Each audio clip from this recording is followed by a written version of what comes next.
નમસ્કાર વિદ્યાર્થી મિત્રો, ધોરણ 7 ની અંદર આપનું સ્વાગત છે हिंदी विषय ની અંદર। तो हिंदी विषय ની અંદર આપણે આજે कहावत के बारे में अभ्यास करेंगे। कहावत किसी घटना या प्रसंग को वर्णन करते समय लेखक या कवि कोई किसी घटना के बारे में जानते हो, इस घटना में बोली जाती है, वो उसे कहावत कहते हैं। एक छोटी सी कहानी हम देखते हैं। छोटी सी कहानी, रामजी भाई ने भैंस खरीद कर दूध घी बेचा और इसके गोबर की खाद से खेतों की उपज भी बढ़ाई। रामजी भाई ने क्या खरीदी? भैंस खरीदी तो उसके दूध घी बेचा, दूध और घी बेचा और उसके गोबर से उसे खाद की उपज भी बढ़ाई थी। यह तो आम के आम और गुठलियों के दाम की बात हो गई। यह आम के आम गुठलियों के दाम, तो हमने ये देखा आम के आम गुठलियों के दाम। तो શું થયું? એનો જવાબ શું હોય? दोहरा लाभ होना। दोहरा लाभ होना। फिर यह रामजी भाई भैंस के दूध को बेचकर पैसे कमाते थे। यह रामजी भाई भैंस के दूध को पैसे कमाते थे। भैंस के गोबर से खाद बनकर उसका भी उपयोग कर लेते थे। खाद बनती है उसका भी उपयोग कर रहे, जो रसोई बनाने में काम आता है उसका खाद। इस प्रकार दूध और खाद दोनों का उपयोग करने के मुनाफा कमा लेते। मुनाफा એટલે વધારે પડતું તે કામ કમાઈ લે છે। जैसे कि आम खाकर उसकी गुठलियों का भी उपयोग किया जाए। આપણે કેરી આવ્યો ઉનાળામાં આપણે કેરી જે ખાઈએ છીએ, કેરી તો ખાઈ લઈએ છીએ, એનો ગોટલો પણ આપણે ખાઈએ છીએ અને ગોટલો જે વધે એ આપણે ત્યાં આપણા ક્યારામાં ઉગાડી દઈએ છીએ એટલે સરસ મજાનો આંબો થઈ જાય। એમાં પણ કેરી પણ આવે, કેરી આવે પણ ખરા અને વેચી પણ લઈ શકીએ, આપણે વેચતા પણ હોઈએ છીએ, મુનાફો પણ વધારે સારો મળે છે। અને બીજું, जैसे कि आम खाकर उसकी गुठलियों का भी उपयोग किया जाए। दोनों प्रकार से लाभ होने पर यह लोकोक्ति कही गई है कि लोगों के अनुभव पर आधारित और बाद में समाज में रूढ़ हो गई है।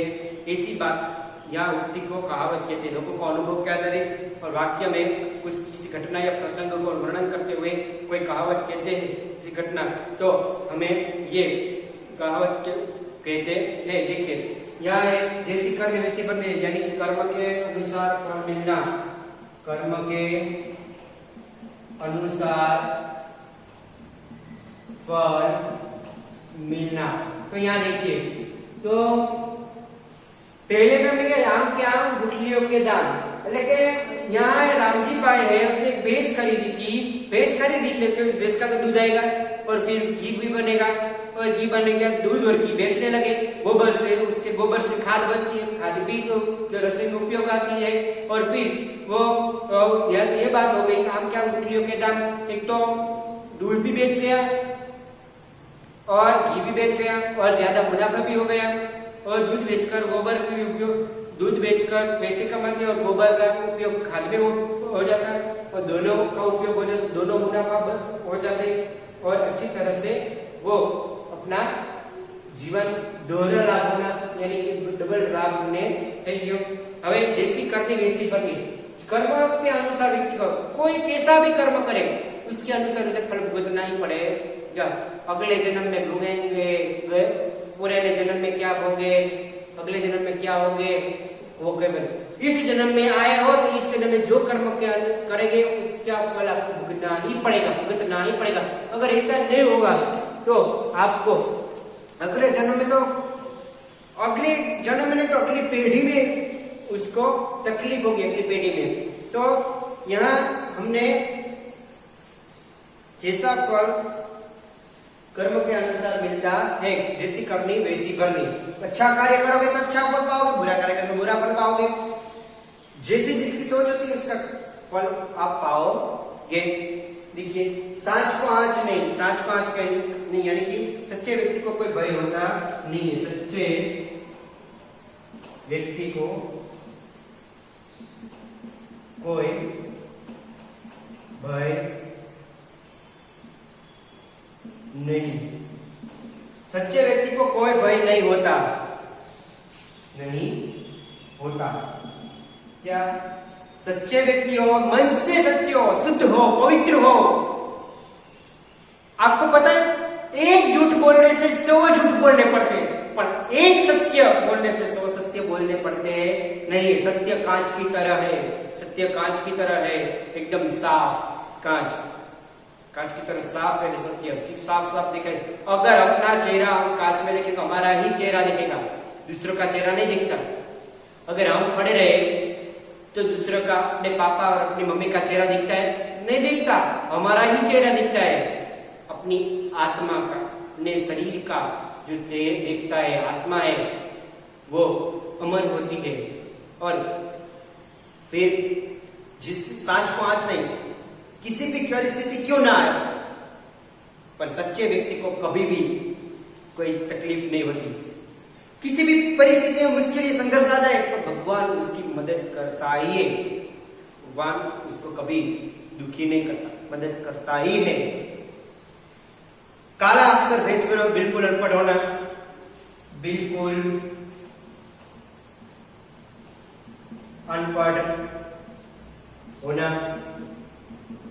काला अक्षर भेष भरा, बिल्कुल अनपढ़ होना। किसी को इंग्लिश नहीं आती, अंग्रेजी, तो कहते हैं पढ़ा हो पर इंग्लिश आती ही नहीं, काला अक्षर भेष बराबर। किसी को साफ पढ़े ही नहीं होते, पढ़ना नहीं आता, तो उसको दिक्कत होती है। किसी को बोलना पड़ता है ना, अगर ये बस स्टैंड गए, किसी बस में जाना है उसे, और किसी बस में जाना है तो वो पढ़ नहीं पाता कि किस शहर जाती है बस, तो किसी वहां आदमी खड़ा होता उससे पूछता ना ये कहाँ जाती है बस, वो आदमी बोलता आप पढ़े लो क्या? अरे क्या करो, पढ़ना आता ही नहीं है, काला अक्षर भेष बराबर, आप पढ़ दीजिए ना। तो वो पढ़ देता है, फिर उस बस में बैठ जाता है। अगर उसकी हुई तो, अगर उसकी ना हुई तो वो फिर जाकर बैठ जाता है। कहते हैं कब आएगी कब, ऐसा कहते तो अक्षर काला अक्षर भेष बराबर, अनपढ़, बिल्कुल अनपढ़ होना। एक अक्षर भी इसके भણ્યો ન હોય, એક અક્ષર પણ ગણ્યો ન હોય, એને સાવ અનપઢ કહેવાય। ચોપડી પણ પકડી ન હોય એને અનપઢ કહેવાય। પહેલું ધોરણ એનો ભણ્યો હોય, યુકેજી ન ભણ્યો, એલકેજી ન ભણ્યો, કઈ જ ભણ્યો ન હોય, એને બિલકુલ અનપઢ કહેવાય છે। હવે અહીંયા ત્રીજું છે कंगाली में आटा गीला, विपत्त। कंगाली में आटा गीला, विपत्त में और विपत्ति आना, विपत्ति में और विपत्ति आना, विपत्ति में और विपत्ति में और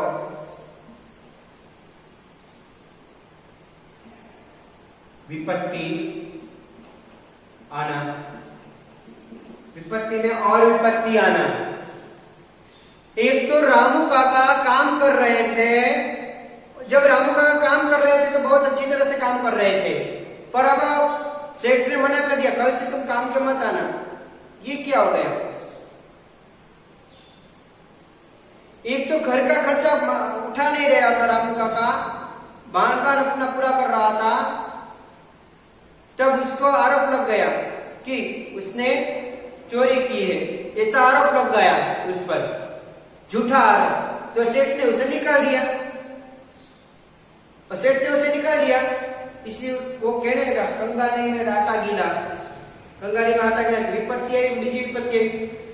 આમ પછી દેણું પણ થઈ જાય, અમુક લોકો એવું દેણું થઈ જાય, દીકરીના લગ્ન લેવાના હોય, દીકરીને બે દીકરીઓ લેવાના હોય અને દેણું થઈ જાય, દેણું કરી કરીને બિચારી દીકરીઓનું લગ્ન કરે તો ફરી પાછી બીજી દીકરીનો આવ્યો હોય, ફરી પાછું દેણું થઈ કરવાનું હોય, તો વિપત્તિ પર વિપત્તિ આવ્યા રાખે એટલે કંગાલીમાં આટા ગીલા। આ બીજી કહેવત વધે છે, હું ફક્ત બોલું છું, લખતો નથી। अब पछताए हो तो क्या, जब चिड़िया चुग गई खेत। अब पछताने से क्या फायदा, जब चिड़िया चुग गई खेत। समय निकल जाने पर पछताने से क्या फायदा, ये उसका अर्थ होता है समय निकल जाने पर पछताने से क्या फायदा। जे समय તમારા હાથમાંથી વયો ગયો છે પછી શું સમય પછતાવાનો ફાયદો। ખેતરની અંદર સરસવજીનો બીજ વાવ્યો હોય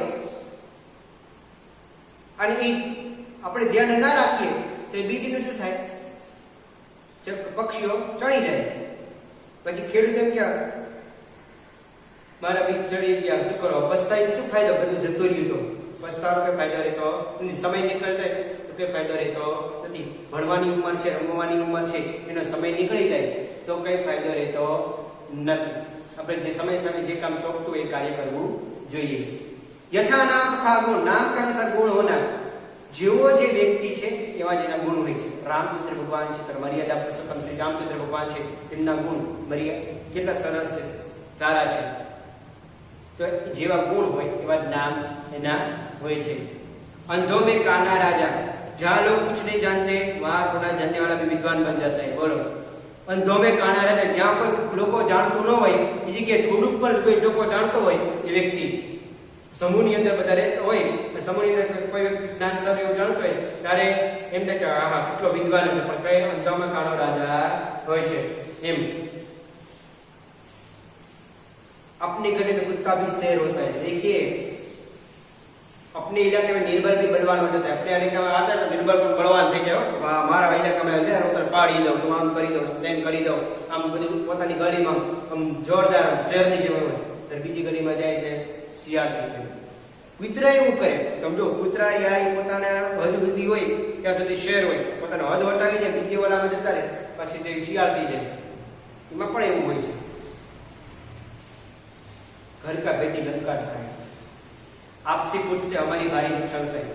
ઘર કા બેટી લંકા ઢાએ કે પોતપોતાને એકબીજાના ચુગલખોર કરી તો પોતાનો જ ઘર ભાંગે, પોતાના જ ઘરમાં ઝઘડો થાય, પોતાનું નુકસાન થાય. અમુક લોકોને એવી ટેવ હોય, દેરાણી જેઠાણી હોય, સાસુ હોય, એમાં ટેવ હોય, એનું અહીં કરે એનું અહીં કરે એટલે એમાં ઘરની અંદર ઝઘડા ઉત્પન્ન થાય. ઝઘડા ઉત્પન્ન થાય એટલે ત્યારે તે તકલીફ પડે, બહુ જ મુશ્કેલીઓ સર્જાય, વિપત્તિ પર વિપત્તિ, ડોખા થવાનું થાય, આમ થાય, ઘણી બધી પરિસ્થિતિઓ હોય. એક બાબતના કારણે ઘણી બધી પરિસ્થિતિઓમાં આપણે પસાર થવું પડતું છે. આવું ન થવું જોઈએ. एक तंदुरुस्ती हजार नियामत, એટલે अच्छा स्वास्थ्य ये सबसे बड़ा सुख होता है. एक अच्छा स्वास्थ्य ये सबसे बड़ा सुख होता है. स्वास्थ्य हमेशा ऐसा रखिए जो हमारा मन प्रफुल्लित हो, तन भी प्रफुल्लित हो, हम भी प्रफुल्लित होंगे और हमारा हर दिन अच्छा जाए, ऐसा स्वास्थ्य रखिए. हर रोज योग कीजिए, योग करिए, कसरत करिए, दौड़ने जाए, चलने जाए, पौष्टिक खुराक लीजिए. स्वास्थ्य अच्छा रहने का पौष्टिक खुराक लीजिए, अच्छी तरह से व्यवहार कीजिए और नियमित अनुसार खुराक करेंगे. ऋतु के अनुसार, शीत ऋतु में, गर्मी की मौसम में और बरसात के मौसम में जो जो फल आते हैं, जो जो सब्जियां आती है वो लेंगे तो आपका स्वास्थ्य बहुत अच्छा और निराला हो जाएगा. इसीलिए कहा गया है कि एक तंदुरुस्ती हजार नियामत, એટલે કે अच्छा स्वास्थ्य लोगों की जीवन की सुखाकारी प्रदान करता है. जीवन में हमारा मन स्वस्थ रहेगा तो मगज भी शांत रहेगा. क्रोध करने से क्या होता है? विपत्ति आती है. क्रोध करने से हमारे शरीर में जो विकार है वो बाहर निकल जाते हैं और हम एक का क्रोध दूसरे पर कर देते हैं और घर का ही नुकसान कर बैठे हैं. नियमित योग, सुबह उठकर योग कीजिए, आनंद कीजिए और पूरा दिन अच्छी तरह से आपका कट जाएगा. तो हमने आज यहाँ कहावत का अभ्यास किया, कहावत देखी. कहावत कितनी? 5 ये कहावतें आपको अपनी बुक में लिखनी है.